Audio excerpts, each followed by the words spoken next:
Bonjour et bienvenue sur la chaîne Elle écoutait sa parole. Nous voudrions aujourd'hui faire une présentation succincte de l'audiobook chrétien que nous avons mis en voix, Propos sur le temps d'André Adoul, ouvrage édité en 1986 alors que l'auteur avait 66 ans. André Adoul est né en 1919 et est décédé en 2005. Évangéliste itinérant. Voici le contenu de la 4e de couverture de cet ouvrage. Quand on a largement entamé la soixantaine, on possède un regard singulier sur le temps. Chrétien nous invitant à racheter le temps, André Adoul écrit sur un sujet que nous ne parvenons guère à maîtriser.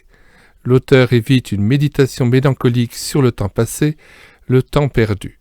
Au contraire, dans de courts chapitres suivis de questions précises, il nous fait entrer dans une réflexion salutaire, illustrée de nombreux exemples vécus. Comme pour ses précédents ouvrages, l'exposé est attrayant et la lecture facile. Une fois de plus, André Adoul nous ramène aux Écritures. Tout le développement de l'auteur trouve en effet son inspiration dans la Bible et le lecteur appréciera de découvrir au travers de nombreuses références l'enseignement de Dieu à l'égard du temps. Nous vous lisons aussi un extrait du chapitre 1 de cet ouvrage dans l'espoir que vous écouterez la playlist entière sur la chaîne Elle écoutait sa parole, constituée d'une trentaine de chapitres de cet ouvrage, classique de la littérature évangélique des années 80. Vous pourrez aussi télécharger gratuitement cet ouvrage sur le site internet médiathèquechrétienne.fr.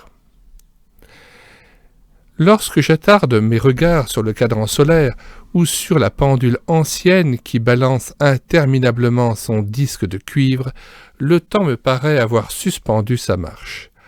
L'ombre portée sur la pierre semble figée et les aiguilles de l'horloge absolument immobile. Éprouverait-elle quelque pudeur à bouger lorsqu'elle se sent observée? Les montres à quartz balaient cette illusion. Les secondes chiffrées culbutent dans le passé à un rythme essoufflant. Oui, il court le temps, et nous n'y pouvons rien.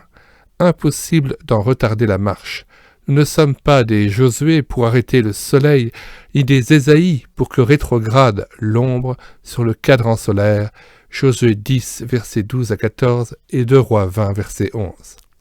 Un prédicateur de renom disait « Posez la main sur votre poitrine, écoutez.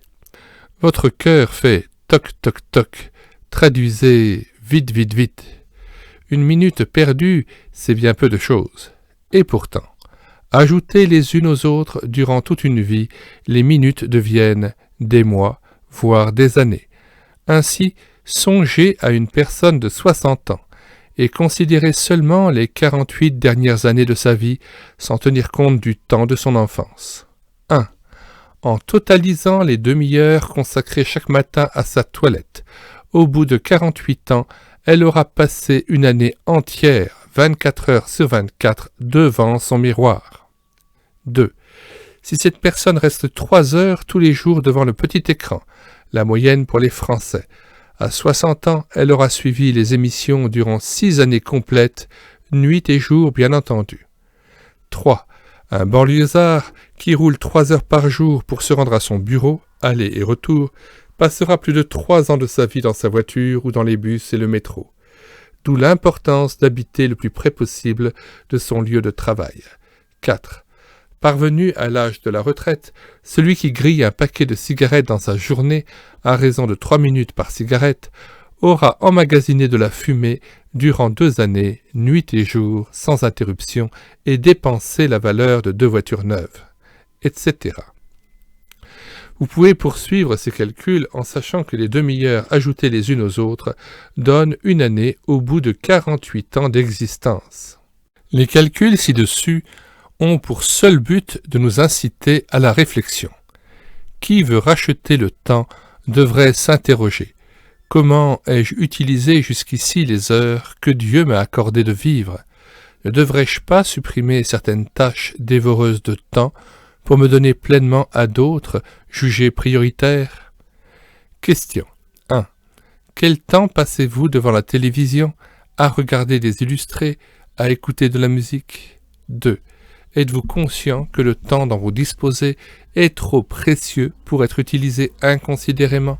Avez-vous le ferme désir de mieux remployer le temps désormais? 3. Y a-t-il des tâches de moindre importance que vous pourriez écourter ou supprimer? Lesquelles? Demandez à Dieu qu'il oriente vos réflexions. Ajoutons à cette présentation que l'auteur s'inspire notamment du psaume 90, écrit par Moïse, au verset 9, « Tous nos jours disparaissent par ton courroux, nous voyons nos années s'évanouir comme un son, les jours de nos années s'élèvent à 70 ans, et pour les plus robustes à 80 ans, et l'orgueil qu'ils en tirent n'est que peine et misère, car ils passent vite, et nous nous envolons.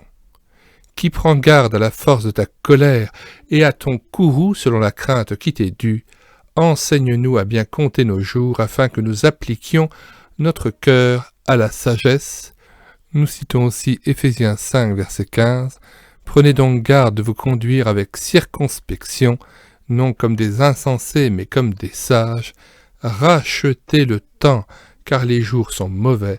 C'est pourquoi ne soyez pas inconsidérés, mais comprenez quelle est la volonté du Seigneur. » Au revoir à tous et à bientôt.